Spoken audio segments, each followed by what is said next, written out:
So today we're going to cover the 8 things you should know before submitting your bid.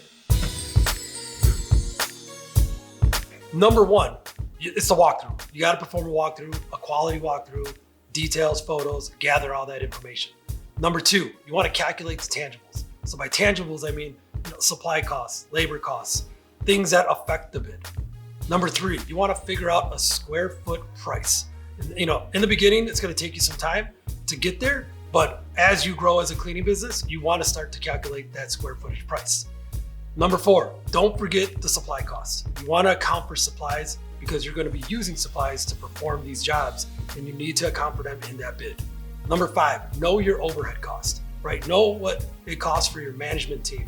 And even if you don't have one, you still want to account for it because the goal is to grow, right? You want to get to that level, so then start accounting for it now.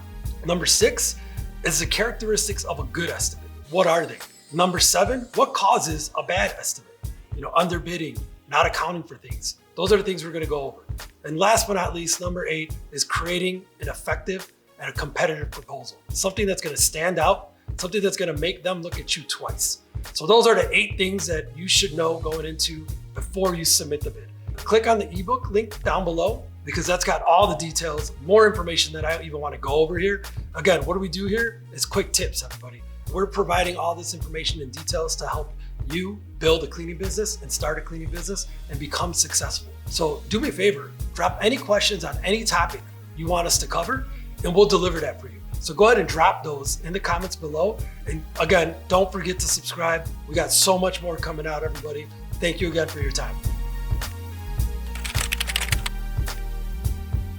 And I'm out.